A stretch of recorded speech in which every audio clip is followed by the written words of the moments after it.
गांव सूरजपुर अपनी सादगी और खूबसूरत पहाड़ियों के लिए जाना जाता था। लेकिन बीते हफ्ते से गांव में डर का माहौल था। गांव के पुराने कुएं से अजीब आवाजें आने लगी थीं। रात के सन्नाटे में कोई चीखता, मुझे बचाओ, मुझे भूख लगी है, मैं मर रहा हूं। गांव के लोगों ने इसे भूत की आवाज मान लिया। कुछ ने तो यह भी कहा कि उन्होंने रात में कुएं के पास एक साया देखा है। लोग कहते, वो भूखा भूत है, इंसानों का खून पीना चाहता है।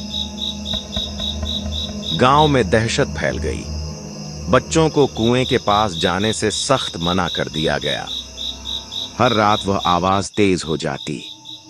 किसी में इतना साहस नहीं था कि कुएं के पास जाकर देखे। लोग मानने लगे कि यह भूत गांव पर कोई बड़ी मुसीबत लाने वाला।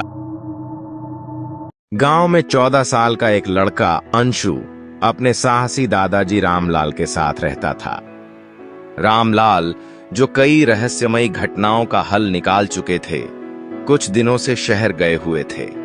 जब वे लौटे तो गांव की घबराहट देखकर हैरान। उन्होंने पूछा, क्या हुआ है? सब इतने डरे हुए क्यों हैं?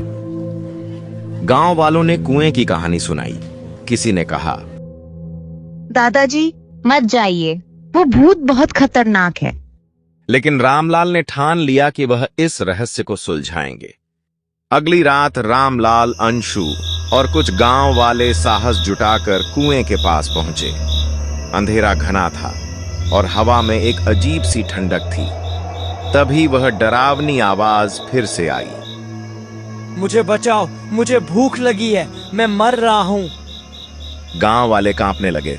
किसी ने कहा, यह आवाज खून पीने वाले राक्षस की है, वह हमें खत्म कर देगा।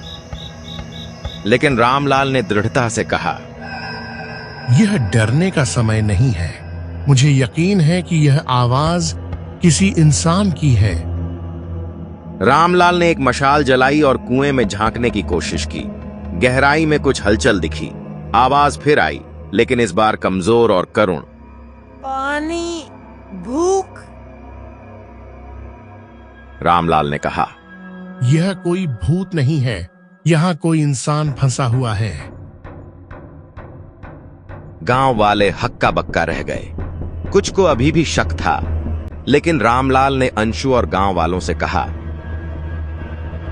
रस्सी लाओ, मैं खुद नीचे जाऊंगा। रामलाल रस्सी से कुएं में उतरे। नीचे अंधेरा और नमी थी। मशाल की रोशनी में उन्होंने देखा कि एक आदमी बेहोशी की हालत में पड़ा था। उसकी सांसें धीमी थीं और वह कमजोरी से कराह रहा था। रामलाल ने चिल्लाकर ऊपर कहा, यह एक इंसान है, जल्दी रस्सी खींचो, हमें इसे बाहर निकालना होगा। गांव वाले चकित रह गए। जिसे वे भूत समझ रहे थे वह एक इंसान निकला।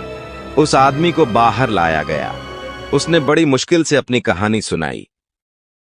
मैं एक राहगीर हूँ, गलती से इस कुएं में गिर गया। कई दिन से फंसा हूँ। भूख प्यास ने मुझे तोड़ दिया। मदद की आस में मैंने आवाजें लगाईं, लेकिन आप सबने मुझे भूत समझ लिया। रामलाल ने गांव वालों को डांटते हुए कहा, डर ने तुम्हारी समझ पर पर्दा डाल दिया। अगर मैं यहां नहीं होता तो यह आदमी मर जाता। गांव वालों ने शर्मिंदगी महसूस की। उन्होंने उस आदमी की पूरी देखभाल की। उस रात गांव वालों ने महसूस किया कि डर और अंधविश्वास से बड़ा भूत कुछ नहीं होता। उस कुएं से जुड़ा हर भ्रम उस आदमी की कहानी के साथ खत्म हो गया। सीख: डर हमें कमजोर बनाता है, लेकिन हिम्मत और समझदारी हर रहस्य को सुलझा सकती है। अगली बार जब कोई आवाज सुने तो उसे समझने की कोशिश करें, न कि उससे डरें।